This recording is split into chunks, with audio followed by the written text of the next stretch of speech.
Aboriginal and Torres Strait Islander peoples are the original inhabitants of Australia, with cultural histories dating back at least 65,000 years, making theirs the oldest continuous cultures on Earth. Aboriginal peoples traditionally lived across the mainland in Tasmania, while Torres Strait Islander peoples lived on the islands between northern Queensland and Papua New Guinea.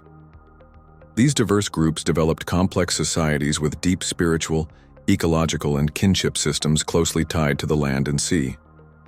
Their cultural traditions are rooted in the Dreamtime, stories and laws explaining the creation of the world and guiding social behavior. Over 250 languages and distinct nations existed before European colonization, each with unique knowledge systems, art, ceremonies, and connections to specific territories. Despite colonization, dispossession, and forced assimilation policies, such as the removal of children from families, now known as the Stolen Generations, Aboriginal and Torres Strait Islander peoples have maintained and revitalized their cultures, languages, and identities. Today, they continue to advocate for land rights, recognition, and justice, playing a vital role in shaping Australia's national story and future. Before European colonization, Aboriginal Australians had established extensive trade networks that spanned the continent, exchanging goods such as ochre, tools, shells, food, and ceremonial objects between different groups. These trade routes were also channels for the exchange of stories, dances, and knowledge, helping to sustain cultural continuity across vast distances. In the far north, particularly in Arnhem Land, Aboriginal communities engaged in regular contact with Macassan fishermen from what is now Indonesia, possibly as early as the 1500s. The Macassans sailed to northern Australia in search of trepang, sea cucumber, which was a delicacy in Chinese markets.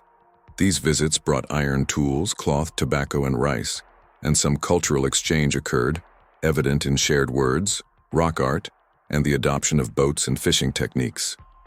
Despite this sustained interaction, the Macassans did not settle permanently or attempt to colonize. These pre-European contacts demonstrate that Indigenous Australians were not isolated, but part of a broader web of regional exchange well before the arrival of Europeans. European exploration of Australia began in 1606, when Dutch navigator Willem Janszoon made the first recorded European landing on the continent's west coast, near what is now Cape York Peninsula. Throughout the 17th century, other Dutch explorers such as Dirk Hartog and Abel Tasman mapped parts of the western and southern coastlines, naming the land New Holland, though they made no effort to settle it. Abel Tasman, in particular, charted Tasmania, originally Van Diemen's Land, and parts of the southern coast during voyages in the 1640s. Despite these early discoveries, the Dutch saw little value in the arid interior and left the region largely unexplored. The British interest intensified in the late 18th century, culminating in Captain James Cook's 1770 voyage along the eastern coast aboard the HMS Endeavour. Cook charted the coast of what he named New South Wales and claimed it for Britain, under the doctrine of terra nullius, falsely asserting the land was uninhabited or unused in a European legal sense. His reports of fertile land and a lack of European competition played a key role in Britain's decision to establish a penal colony there in 1788. These explorations laid the groundwork for colonization, but they also marked the beginning of a long and disruptive era for Australia's Indigenous peoples. British colonization of Australia began on 26 January 1788, when the First Fleet, led by Captain Arthur Phillip, arrived at Port Jackson and established a penal colony at what is now Sydney. The fleet consisted of 11 ships carrying around 1,500 people, including convicts, marines, and officials. Britain chose Australia as a destination for transportation, partly due to overcrowded prisons and the loss of its American colonies. The colony was founded under the legal doctrine of terra nullius, which ignored the presence of Aboriginal peoples who had lived on the land for tens of thousands of years. The arrival of the British marked the beginning of widespread dispossession, violence, and the introduction of foreign diseases that devastated Indigenous communities. Settlers cleared land for agriculture, and clashes over territory and resources became common.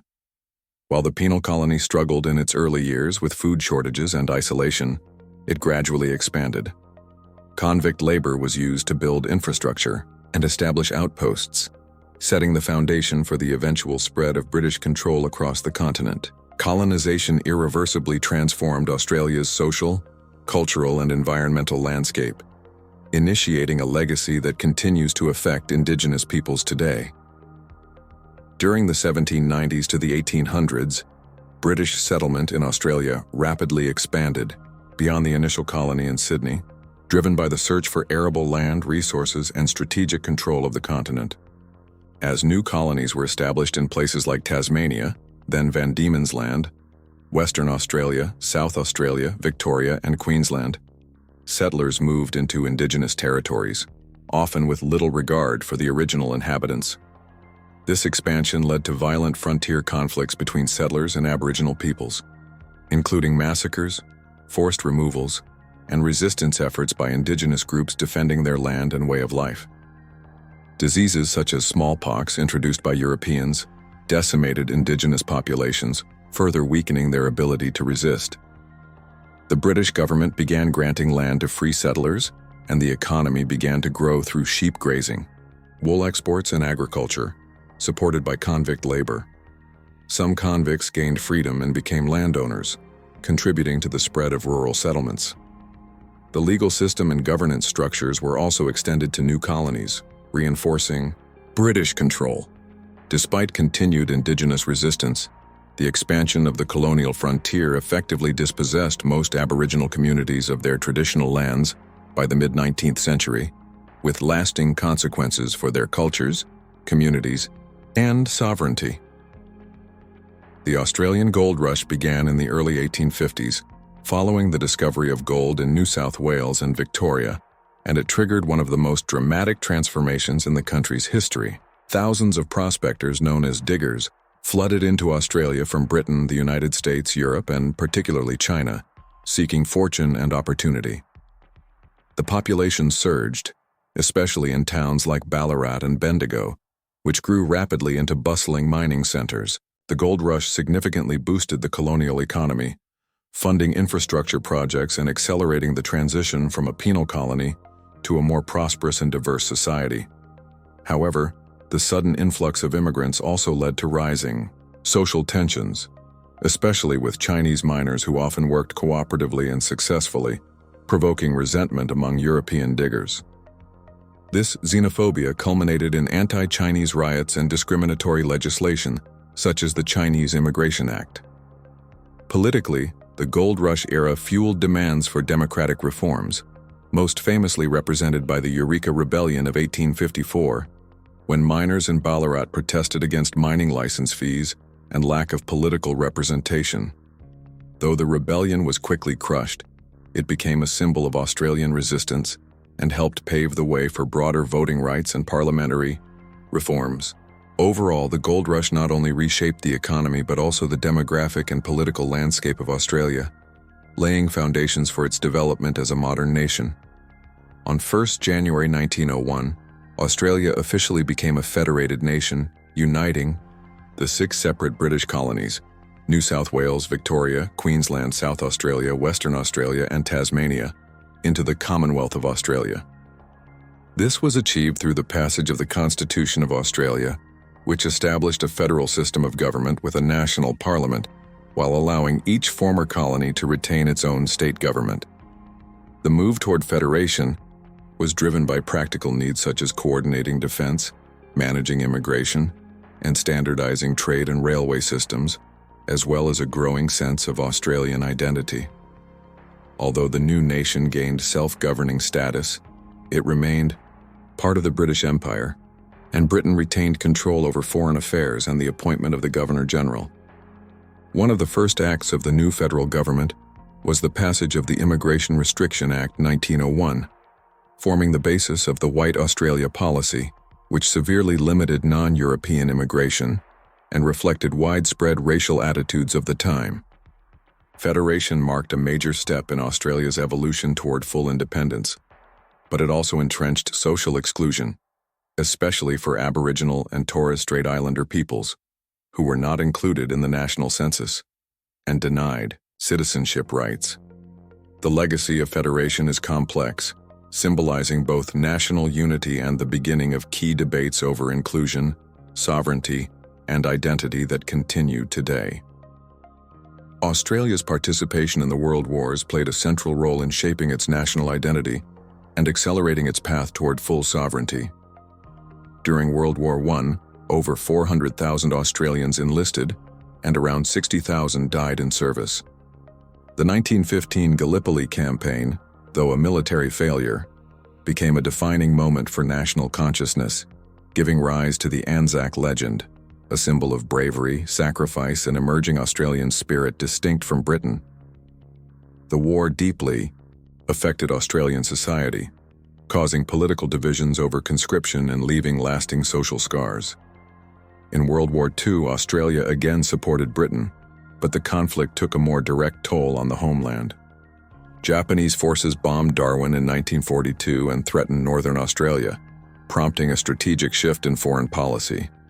Under Prime Minister John Curtin, Australia looked increasingly to the United States for protection, especially after the fall of Singapore, marking a turning point in its international alliances.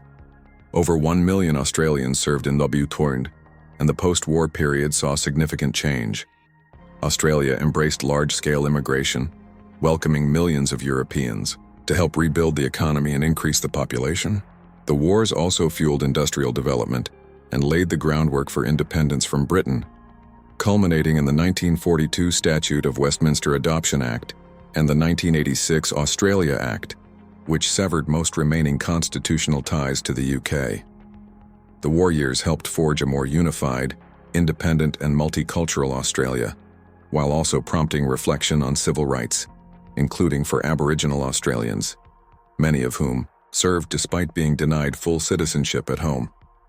In the modern era, Australia has made significant strides toward reconciliation and addressing the rights of its Indigenous peoples, though challenges remain.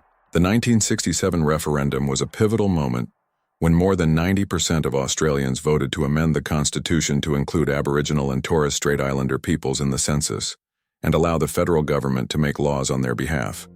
This was a significant step toward recognizing their rights, though the struggle for true equality and land rights continued. In the 1990s, the landmark Mabo decision legally overturned the doctrine of terra nullius, which had previously denied the existence of Indigenous land rights, recognizing native title for the first time.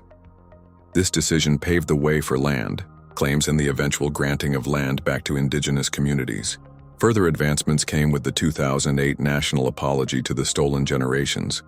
Indigenous children forcibly removed from their families under government policies aimed at assimilating them into white society.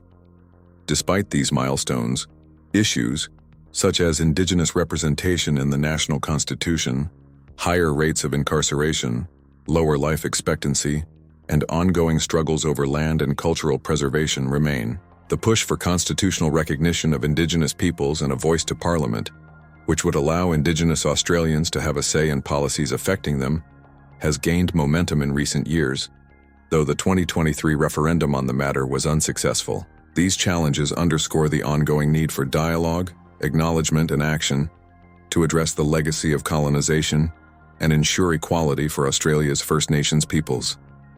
Australia is a federal parliamentary democracy and constitutional monarchy with King Charles III as the ceremonial head of state, represented locally by the Governor-General. The government is led by the Prime Minister, currently Anthony Albanese, and the Australian Labor Party holds power as of 2025. Politically, Australia is characterized by stability, with two major parties, the centre-left Labor Party and the centre-right Liberal National Coalition, dominating federal and state politics.